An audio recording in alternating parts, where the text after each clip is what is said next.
안녕하세요, 여러분. 환영하고 축복합니다. 131일차입니다. 세미한 소리라는 주제로 하나님 말씀 함께 나누겠습니다. 네, 오늘은 엘리야가 갈멜산 전투 이후에 그 이후에 하나님의 세미한 소리를 듣게 되는데요. 어떠한 소리를 듣게 되는지 우리 본문에 들어가서 확인해 보기로 하고요. 오늘은 열왕기상 19장에서 20장까지 한번 살펴보겠습니다. 우리 먼저 기도하겠습니다. 하나님 아버지 감사합니다. 오늘도 저희를 말씀 앞에 불러주시니 감사합니다. 하나님, 악한 아합 왕 시대 때도 여전히 역사의 주관자는 하나님이셨습니다. 하나님, 세상에 악이 아무리 판을 치더라도 하나님이 여전히 허락하시는 가운데서 일어나는 일들입니다. 하나님, 우리가 그 일을 보면서 우리가 하나님 앞에 무릎 꿇고 우리가 되어지기를 소망합니다. 오늘도 하나님께서 그 역사를 어떻게 이끌어 가시는지, 엘리야와 또 아합을 어떻게 이끌어 가시는지를 보면서 우리가 우리 자신의 삶을 살펴보기를 소망합니다. 이 시간에도 주의 성령님께서 우리 각자 가운데 말씀해 주시고 주장해 주시옵소서. 예수님의 이름으로 기도드렸습니다. 아멘. 네. 오늘의 리딩 가이드 한번 보겠습니다. 우리는 지금 열왕기상 물고기 그림을 보고 있는데요. 우리가 지난 시간에 이 열왕기상한 물고기 그림은 세 덩어리로 표현하고 있는데 머리 부분을 했었어요. 머리 부분 솔로몬 이야기, 남북이 갈라지는 이야기를 했고요. 몸통 부분에 지난 시간부터 아합 왕 이야기를 이제 하고 있습니다. 이 아합이 주인공이 되고 아합이 그렇게 악했던 이유는 그의 아내 이세벨 때문이라고 했습니다.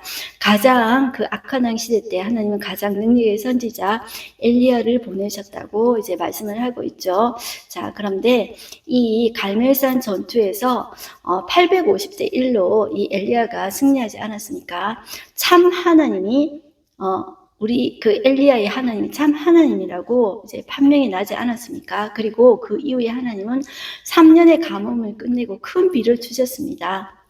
아합도 그것을 봤죠. 그런데 오늘 엘리야에게 문제가 생깁니다. 바로 이세벨 때문에 이 엘리야의 마음이 한순간에 무너집니다. 그는 개혁을 주도했지만 어떠한 변화도 일어나지 않은 것을 보고 엘리야는 한순간에 마음이 이제 무너져 내리면서 저기 아래에 호렙산, 시내산으로 가게 됩니다. 거기서 하나님을 독대하게 되죠. 거기서 엘리야는 하나님한테 2번이나 이야기합니다. 나 혼자 남았다고.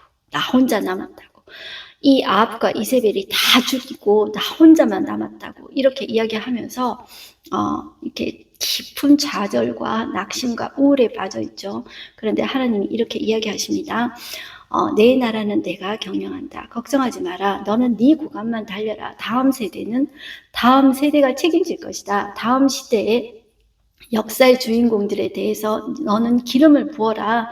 세계의 역사와 이스라엘 역사의 왕은 나다. 이렇게 말씀하십니다. 그러면서 세 사람에게 기름 부은 것을 이야기하고 있는데 첫 번째 사람은 하사엘에게 기름 부어라. 기름 부어서 그는 아람의 왕이 될 것이다. 그 다음에 예후에게 기름 부어라. 그는 이스라엘 왕이 될 것이다. 마지막으로 엘리사에게 기름 부어라 이야기하십니다. 그러면서 너를 뒤이어서 엘리사가 사역을 할 것이다. 이렇게 이야기하고 있습니다. 이것이 엘리야의 말년 사역이 됩니다. 이 세 사람을 통해서 아합의 스토리가 정리될 것이라고 하나님 말씀하고 계십니다. 바알과 아세라가 이스라엘을 지배하는 것 같아도요. 하나님의 그 섭리 아래 허락하신 안에서 역사가 진행되고 있다는 사실을 우리는 기억하셔야 합니다. 네, 오늘의 가이드맵을 보시면 갈멜산에서 전투를 했죠. 그리고 내려와서 이 아합은 사마리아의 왕궁에 가서 이세벨에게 이 사실을 고합니다. 이세벨이 살기가 충천해서 내가 이 엘리야를 죽이겠다. 네가 감히 나의 바알과 아세라 선지자를 죽이다니 하면서 너도 오늘 그 꼴이 될 것이다. 이렇게 이야기하고 마는 거죠. 그러니까 그 이세벨이 그 살기가 등등해서 그 하는 말에 엘리야의 마음이 무너집니다. 그 전에 능력이 그렇게 많았던 그 엘리야는 어디 갔습니까? 한순간에 무너지고 가장 남단 부엘세바로까지 가게 됩니다. 거기서 사환을 두고 하룻길 더 내려가서 거기 로뎀나무 아래서 축 처져서 그냥 자고 있습니다. 천사가 그를 깨워서 먹여줍니다. 2번이나 깨워주고 그래서 그 이후에 40주 40야를 걸어서 호렙산으로 가게 됩니다. 모세가 하나님을 만났던 장소, 여기에서 엘리야도 하나님을 만나게 됩니다. 네, 우리 본문으로 한번 들어가 보겠습니다. 열왕기상 19장을 펴시고요. 자, 엘리야 속에 있던 이 질문은 이것입니다. 지금 이때라는 거죠. 지금 바알과 아세라 선지자 850명 죽였죠. 자, 그리고 큰 비가 내렸어요. 이제 하나님이 참 하나님인 것, 우리가 믿는 하나님이 참 신이신 것을 온 백성이 다 봤어요. 그러면 이제 하나님께서 아합과 이세벨을 정리하시고 다시 하나님의 나라 세우시면 된다고 이 엘리야는 생각했던 것 같아요. 그런데 하나님, 아합 왜 안 망하나요? 내 생각은 지금인데, 지금 당장 하나님이 하셔야 될 시기인데 하나님 왜 자꾸 템포를 자꾸 늦추시나요? 이런 기대와 이런 하나님에 대한 원망이 그에게 있었던 것 같아요. 그러니까 이세벨이 하는 말을 한번 들어보십시오. 1절 보시면 아합이 엘리야가 행한 모든 일과 그가 어떻게 모든 선지자를 칼로 죽였는지를 이세벨에게 말하니 이세벨이 사신을 엘리야에게 보내어 이르되 내가 내일 이맘때에는 반드시 내 생명을 저 사람들 중 한 사람의 생명과 같게 하리라. 그렇게 하지 아니하면 신들이 내게 벌 위에 벌을 내림이 마땅하니라. 이렇게 이야기를 합니다. 이 아합은 자기가 왕이지 않습니까? 그런데 지금 이세벨이 왕이에요. 그렇지 않습니까? 왕같지도 않은 왕입니다. 자, 그러니까 이 엘리야는 이 형편을 보고 일어나서 자기 생명을 위해서 도망했습니다. 도망해서 유다에 속한 브엘세바, 제일 남단 브엘세바죠. 자, 거기에 이르러서 자기 사환을 거기에 머물게 합니다. 그리고 자기는 광야길로 하루길 좀 더 가는 거예요. 더 가서 로뎀나무 아래 앉아서 자기가 죽기를 원하는 거예요. 자, 조금 전에 뭐라고 이야기했습니까? 3절 중간에 보시면 자기 생명을 위해서 도망해서 어디로 갔다 그랬죠? 브엘세바로 갔다 그랬죠? 그런데 로뎀나무 아래에서 지금 하나님 보고 하나님 나 지금 죽여주세요 이러고 있어요. 자, 이거를 하나님이 다 보시고 아시고 계십니다. 이런 이 양가 감정이 있잖아요. 내가 한쪽 마음은 이래. 그런데 또 다른 마음은 이래. 그 마음을 하나님 앞에 다 털어놓으십시오. 그 말 하나님께서 다 아신다는 거죠. 자, 엘리야가 왜 이렇게 이런 우울에 빠졌을까요? 자기가 기대하고 있었기 때문에 하나님께서 지금 당장 행하실 그 일을 기대하고 있었는데 그렇게 안 하셨잖아요. 이세벨이 이렇게 행포를 부리는 것을 하나님이 지금 보고 계신다는 거예요. 지금 가만히 버려두신다는 거예요. 그러니까 그 하나님에 대한 실망, 그것이 이제 마음에 탁 오는 거죠. 그러면서 여호와여 넉넉하오니 지금 내 생명을 거두시옵소서. 나는 내 주장들보다 낫지 못하니이다. 로뎀나무 아래 누워서 잤어요. 그러니까 천사가 그를 어루만지며 먹어라. 또 이렇게 하는 거예요. 숯불에 구운 떡과 물 한 병 주면서 먹으라 그러는 거예요. 잠들었어요. 그런데 또 천사가 와서 어루만지면서 자 일어나 먹으라. 또 이렇게 이야기하는 거예요. 자, 그것을 먹고 40주 40야를 걸어가서 하나님의 산 호렙에 이르렀대요. 자, 그런데 여기가 지금 거리로 말하자면 한 60km 정도 된대요. 이게 과연 40주 40야 정도 걸릴 길인가 생각했을 때 여러분들 신명기 1장에 보면 시내산에서 가데스 바네아까지 250만 명이 움직이는데 11일 걸렸다고 해요. 자, 그런데 이 가데스 바네아에서 브엘세바, 이 가나안 땅 제일 남단 여기까지 얼마 안 걸리거든요. 다 왔다 그랬어요. 그러니까 한 12일, 13일 만에 이 시내산에서 여기까지 브엘세바까지 갈 수 있는 거리라고 할 수 있겠습니다. 250만 명의 백성이 전부 다 갈 수 있는 거리라고 할 수 있죠. 그렇다면 40주 40야를 갔다는 것은 그냥 너무너무 다 지쳐서 정말 거기서 갔다 이렇게 보시면 될 것 같아요. 자, 거리가 멀어서 그런 것이 아니라 그 마음의 무게가 너무나도 멀었다는 거죠. 자, 그곳에 들어가서 굴에 들어갔습니다. 그런데 여호와의 말씀이 그에게 임하여 이르시되 엘리야야 네가 어찌하여 여기 있느냐. 하나님이 지적하듯이 하는 것이 아니라 너무 안타까운 마음이셨던 것 같아요. 자, 엘리야는 이렇게 이야기해요. 내가 대답하되 내가 만군의 하나님 여호와께 열심히 유별하오니 이는 이스라엘 자손이 주의 언약을 버리고 주의 제단을 헐며 칼로 주의 선지자들을 죽였음이오며 오직 나만 남았거늘 그들이 내 생명을 찾아 빼앗으려 하나이다. 자기 조금 전에 죽여달라 그랬죠. 그런데 지금 이게 이제 속상한 거예요. 내 생명을 찾아 빼앗으려 하나이다. 이렇게 이야기해요. 내가 하나님 앞에 열심히 있는지 하나님도 아시죠? 자, 자기 열심히 있으니까 이 실망하는 마음이 더 큰 거예요.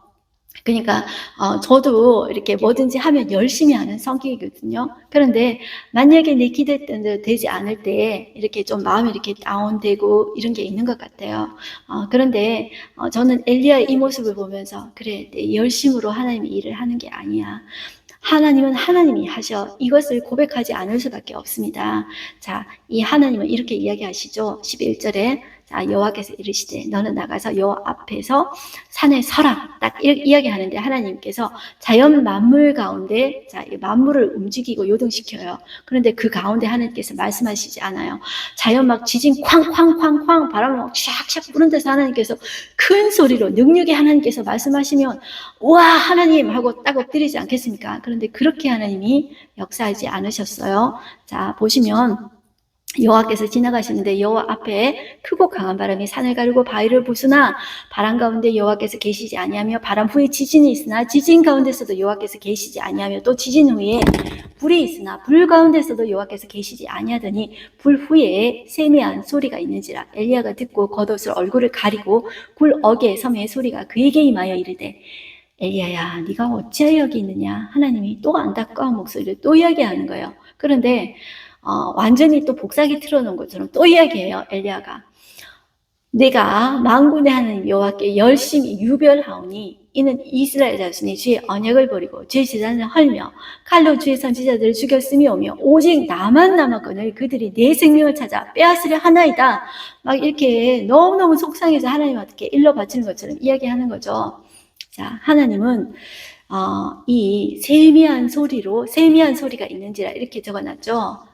여러분들 12절 끝에 보면 이 큰 소리로 대답하신 것이 아니라 세미한 소리로 이야기하셨습니다.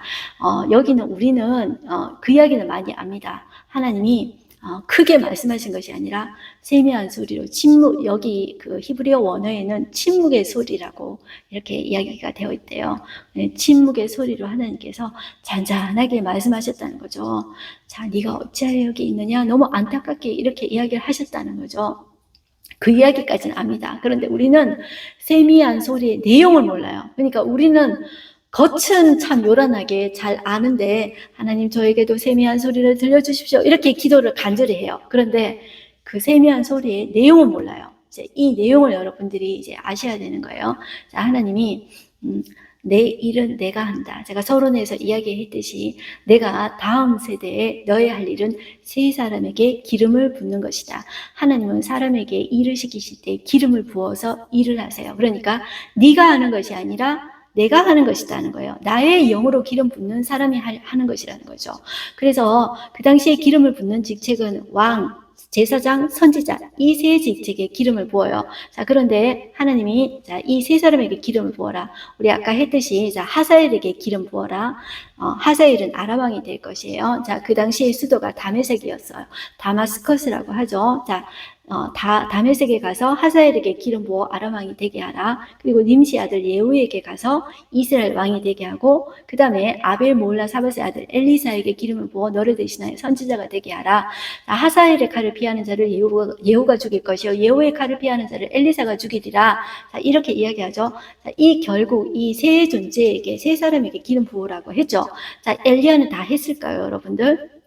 이 뒤에 보시는 거 보면 이 엘리야는 엘리사에게 기름 붓는 것밖에 못합니다. 그리고 이 나머지 하사엘에게 기름 붓는 거, 예후에게 기름 붓는 거, 이거는 엘리사가 하게 돼요. 그런데 이 엘리사에게 기름 붓는 것도 엘리야가 직접 하는 것이 아니라 자기의 선지 생도를 보내가지고 지금으로 말하자면 전도사님 보내가지고 대신 기름 붓는 거예요. 그러니까 내가 다 하는 것 같아도 하나님의 일은 내가 할 일이 정해져 있어요.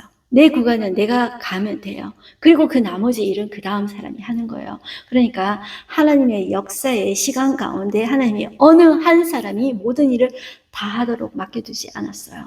우리가 만약에 내가 다 했다면 얼마나 하나님 앞에 교만할까요? 내가 하나님의 자리에 올라가서 내가 다 한 것처럼 할 거 아니에요. 자, 하나님은 이렇게 정말 이렇게 하나씩 하나님의 일을 해나가고 계신 것을 볼 수가 있어요. 그래서 역사의 주관자는 사람이 아니라 우리는 여기에서 능력이 많았던 엘리야를 주목할 수 있지만 엘리야가 아니라 모세가 아니라 인간이 아니라 하나님의 역사의 주관자라는 것을 알 수가 있습니다. 그래서 너는 네 구간만 달려라. 나는 내가 할 일만 최선을 다하면 되는 거예요. 그래서 내 열심히 하나님이 원하시는 것을 넘어가면 안 돼요. 그래서 항상 물어봐야 돼요. 하나님, 이것이 하나님이 원하시는 일입니까? 그것을 우리가 이제 물어봐야 되는 거죠. 그러면서 하나님이 18절을 보실까요? 그러나 내가 이스라엘 가운데 7,000명을 남기리니 다 바알에게 무릎을 꿇지 아니하고 다 바알에게 입맞추지 아니한 자니라. 내가 너만 남았다고 네가 계속 나한테 2번이나 이야기했지. 근데 내가 7,000명 남겨놨어. 우리도 마찬가지입니다. 나만 남았다고 생각하는데 아니에요. 하나님이 내가 모르는 곳에서 7,000명을 남겨두셨다는 거죠. 자, 이제 그 다음에는 엘리야가 엘리사를 부르는 내용이 나와요. 자, 엘리야가 거기서 떠나 사밧의 아들 엘리사를 만나요. 그가 이제 밭을 갈고 있었어요. 자, 그 집이 조금 부자였던 것 같아요. 보시면 12째 겨리소와 함께 있더라. 이 겨리소라는 것은 2마리가 이제 쌍이 되어서 이렇게 이제 밭을 갈고 있는 거예요. 자, 엘리사가 이제 밭을 갈고 있는 거예요. 그런데 엘리야가 거기 가서 겉옷을 그의 위에 던진 거예요. 이 행위는 어떤 거냐면 직무의 승계를 의미하는 거예요. 자, 그러니까 이 엘리사가 손을 버리고 엘리야에게로 달려와서 이렇게 이야기해요. 나를 내 부모와 입맞추게 하소서. 그리한 후에 내가 당신을 따르리이다. 자, 이렇게 이제 하고, 자, 이렇게 다 정리하고, 이제 엘리사가 엘리야를 따랐다, 수종 들었다, 그 얘기가 나오게 됩니다. 이제 20장에 오게 됩니다. 자, 하나님은 이 일 후에도 바로 아합을 정리하지 않습니다. 아합에게 계속 기회를 주시는 그런 하나님이심을 볼 수가 있어요. 자, 하나님이 얼마나 이렇게 좀 자비로우신가. 이 아합에게도, 가장 악한 이 아합에게도 하나님이 얼마나 기회를 주고 계시는가. 그 하나님의 사랑에 대해서 볼 수가 있습니다. 자, 그래서 이 엘리야는 어떻게 할까요? 자, 팔짱 딱 끼고 정말 하나님이 세미한 소리 예언대로 하나님 하시는가 한번 보자, 이런 마음도 있지 않았을까요? 그런데 하나님이 어떻게 하십니까? 정말 거북이처럼 느릿느릿 가시는 것 같아요. 아합에게 계속 이런 기회를 줘요. 어떤 기회냐면 아람의 베나다드 왕이 군대를 다 모아서 왕 32명하고 같이 데리고 와서 사마를 에워싼 거예요. 그러면서 사신을 보내어서 아합 왕에게 이렇게 이야기합니다. 3절 보시면 내 은금은 내 것이요 내 아내들과 내 자녀의 아름다운 자도 내 것이라. 이렇게 하니까 아합이 바짝 엎드립니다. 네, 왕이 다 왕의 것입니다. 이렇게 이야기해요. 그 다음에 2번째 다시 보냅니다. 어떻게 이야기하냐면 내 은금과 아내들과 내 자녀들을 내게 넘기라 하였거니와 내일 이맘때에 내가 내 신하들을 내게 보내리니 그들이 내 집과 내 신하들의 집을 수색하여 내 눈이 기뻐하는 것을 그들의 손으로 잡아 가져가리라. 이제는 왕뿐만 아니라 내 신하들 중에 좋은 거 있으면 내가 다 가지고 가겠어, 이렇게 이야기한 거예요. 그러니까 이 아합이 장로들을 다 불러 모으고 이제 대책회의를 하겠죠. 자, 이거는 이럴 수가 없다, 이런 모욕은 있을 수가 없다, 자, 이렇게 할 수가 없다, 이렇게 결론이 난 거죠. 자, 그렇게 해서 이제 사신을 보내서 베나단에게 그 마음을 전합니다. 말을 전합니다.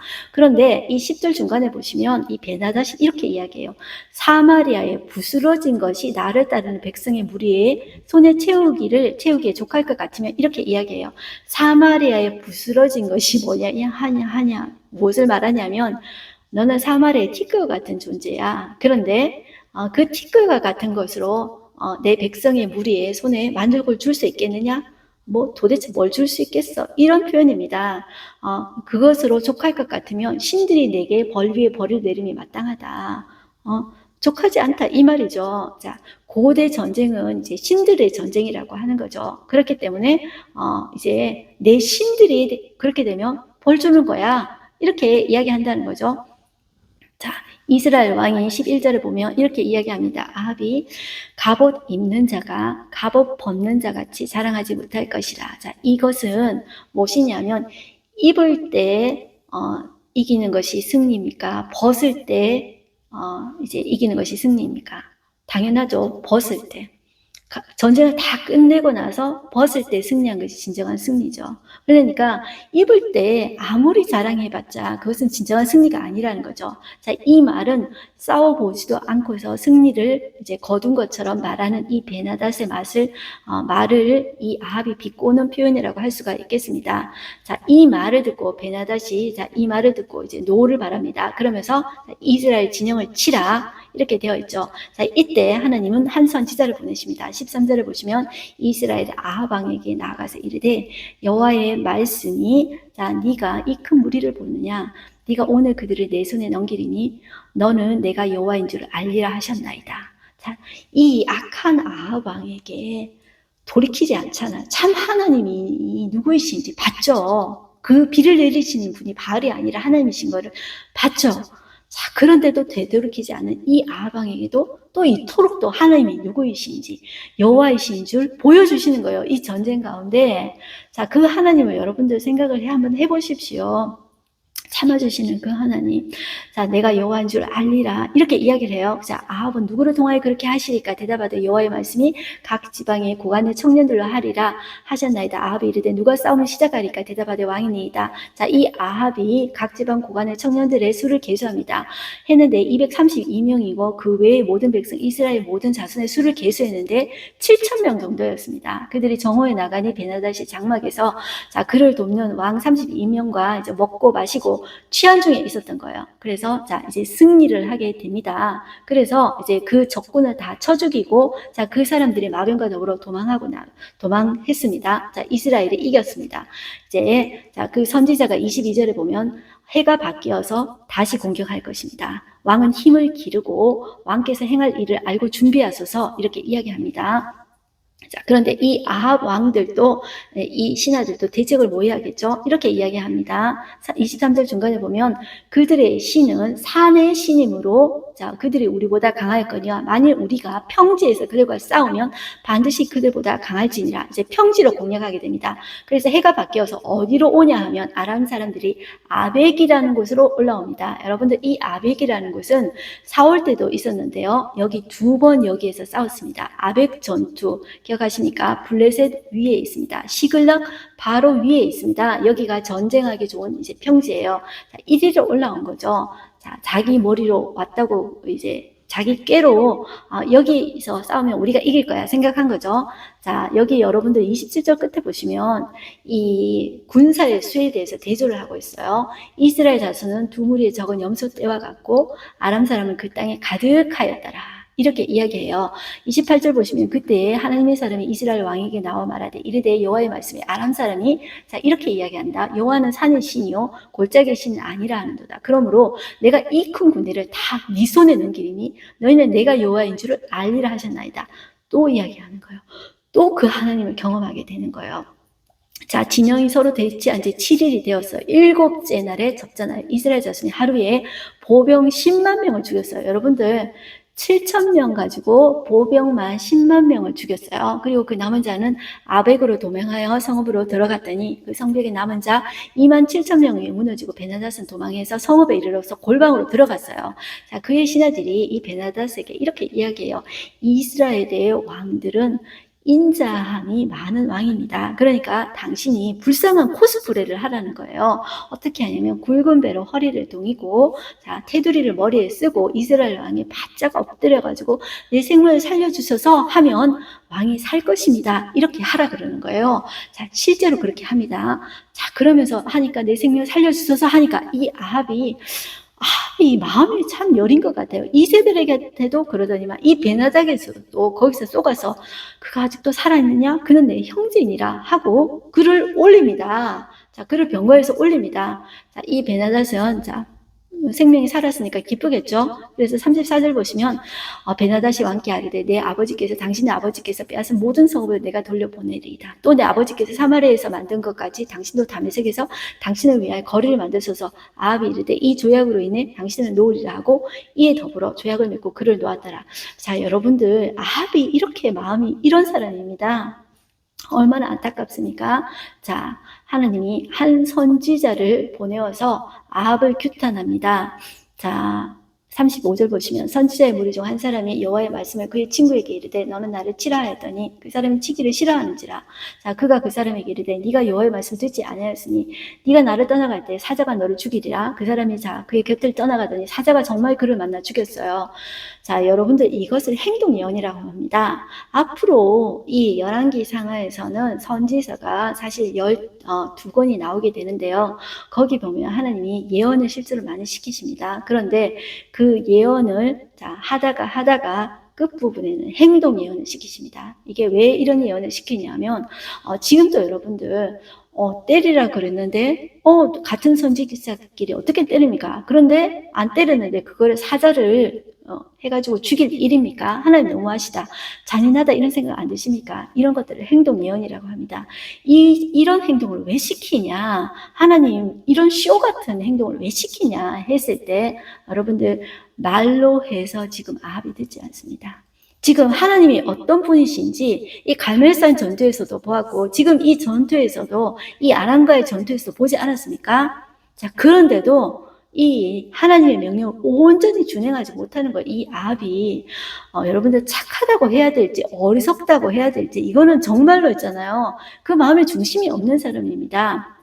말로 해도 안 먹히는 거예요. 그러니까 이거는 강력하게 그의 눈에 보이게 하는 거예요. 그래서 앞으로 나오는 많은 선지자 이사야, 예레미야, 에스겔은 정말로 많은 행동 예언을 하게 됩니다. 그럴 때 이 사람 정말 미쳤다 이렇게 생각하시면 안 되고 그 악을 봐야 됩니다.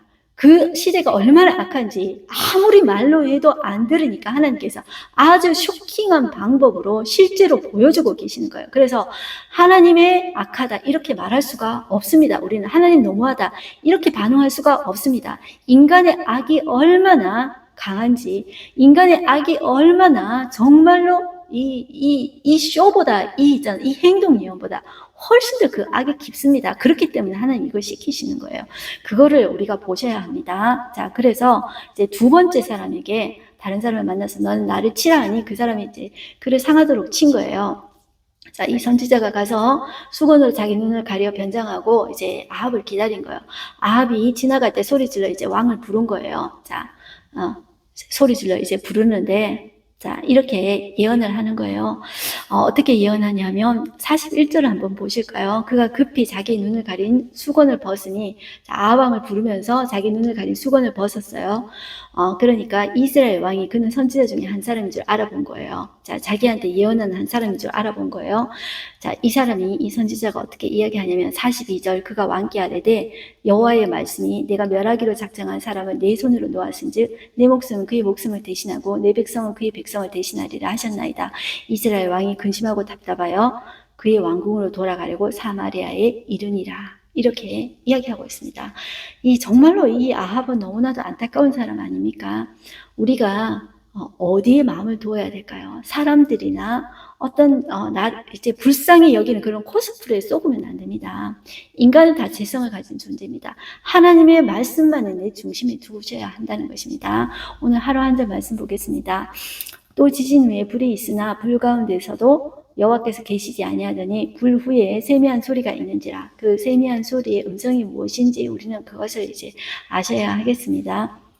오늘의 인사이트 보겠습니다. 하나님은 때때로 조용하고 작은 일을 더 좋아하시는 것 같습니다.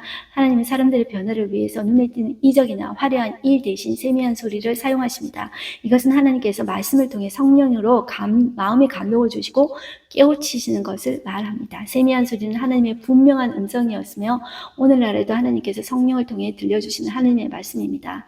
여러분들, 우리가 생각하기에 하나님이 막 지진처럼 강하게 바람처럼 강력하게 말씀하신다 이렇게 생각하지 않습니까? 그런데 많은 때 보면은 하나님께서 그렇게 역사하시는 것보다도 내 음성에 조용하게 세미하게 그렇게 분명하게 그렇게 말씀해 주실 때가 훨씬 더 많습니다. 그렇기 때문에 여러분들 다른 어떤 눈에 띄는 그런 기적을 추구하는 것 대신에 여러분들 말씀으로 내게 응답해 주시고 거듭 말해 주시기를 그렇게 구하십시오. 예수님은 많은 이적을 통해서 사람들을 경이롭게 하셨지만 진정한 평화를 일으키신 것은 예수님의 입에서 나오는 생명의 말씀이었습니다. 지금 하나님의 세미한 음성을 들어보세요. 무엇으로? 말씀으로. 하나님은 한번 말씀하시고 하나님의 뜻이면 거듭거듭 말씀해 주시는 그 하나님이십니다. 저와 여러분이 정말 기적을 본다고 변화되는 것은 아닙니다. 기적은 하나님의 말씀이 진짜인 것을 증명해 주는 도구일 뿐입니다.